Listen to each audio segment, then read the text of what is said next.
السلام علیکم. لکه څرنګه چې حالات شروع دي په دې کې بیا هراسمنټ هم شروع ده، پولیس پکړ د کړه هم شروع ده. که ته چیرې غواړې چې پولیس دې ما کور ته نسي را، یا پولیس دې ما د کاروباري ځای ته نسي را، یا پولیس ما تنګ نه کړي، بیا د دې شي دپاره پکار ده چې په هر های کوټ کې تاسې د خپل هراسمنټ یو سټې واخلئ. هغه سټې کې دا وي چې دا پولیس متعلقه تاڼه چې کومه ده هغه تاڼه ته هغه خبردار کړي چې دا کسانو مسله مسایل په نادره کې اف آی ای کې پاسپورټ آفیس کې کمیټیانو سره د دو کیسه روانه ده، لہذا تاسې دا خلک مه تنګوئ.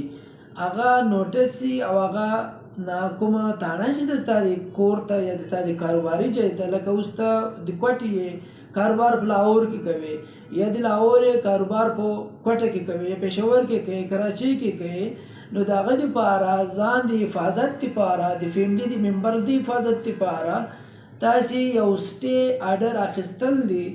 هغه سټې دا مطلب لري چې ته او د تا کورنۍ قدرمنې کورنۍ ته باید پولیس والی ماماګان تنګول نه وکړي.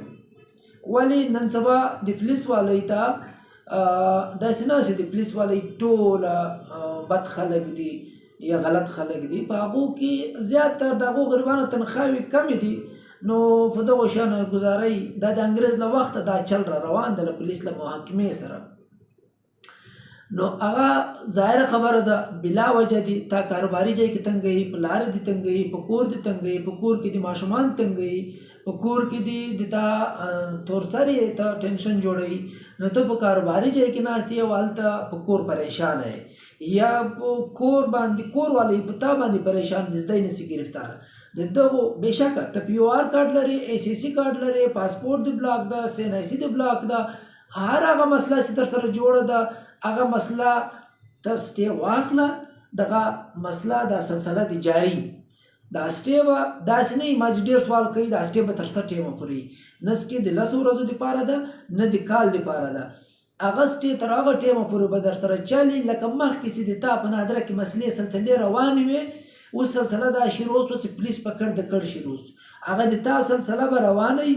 دغه سټې دا مطلب ده دا پکړ د کړ چې کوم کېږي د پولیس له طرفه او ډیفولټ کېږي دا به نه کېږي تر هغه ټیمه پورې تر څه ټیمه پورې د تا دغه مسله په نادره کې یا پاسپورټ آفیس کې یا په ریجنل کمیټې کې یا ډسټرکټ لیول کمیټې کې یا زونل کمیټې کې هر ځای چې د تا کیس روان ده، هغه که د پی او آر په مد کې که د بلاک شناخت کارت په مد کې چې هغه کمپلیټه سوی نه وي تر هغو پورې به له پولیسه تاسې بچاو یاست.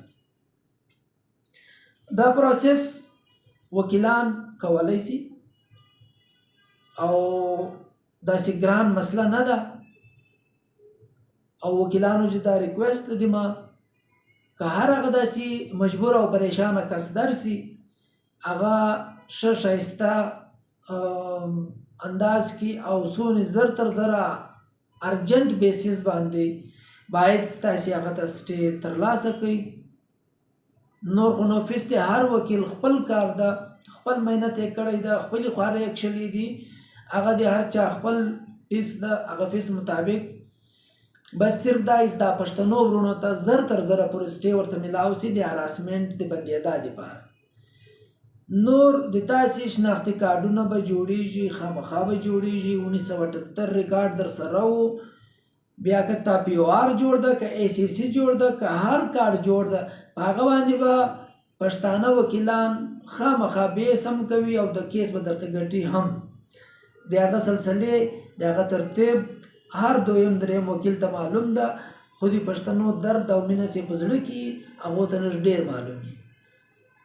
ډېر پښتانه ما ته راغلي دي دغه د پنجاب د رینې والے خلکو ته چې اردو یایي پنجابیان دي وکیلان دي هغه ته کیس ورکړی بیا نو راځړېږي، ولې هغه په دغو مسلو باندې نه دی خبر. د ما د تا په علاقه کې پی او آر کارډ ما ته څنګه جاري شوی ده، څه طریقه راکړل شوی ده، ولې راکړل شوی ده، د چیش دپاره ده، د چا دپاره ده، دا ټوله سټډیانې به دی اوس ورته کوي. نو د موږ د پښتنو ورونو چې دا د وکیلانو ملګرو چې دا هغو له مخه دا شی سامنه دوی کړې ده، د تاسې مسلې به حل کېږي. مخته به انشاءالله د سکون ورځې راځي. خدای دې موږ ته توفیق راکړي. خدای دې د تاسې مسلې حل کړي. د خپل ځان حفاظت ساتئ. الله مې کامیابه او خوشحاله لره. دعا کوئ، دعا به کوو. دا ویډیو در سره شیر کړئ. یو جهان مننه. قدرمن اوسئ.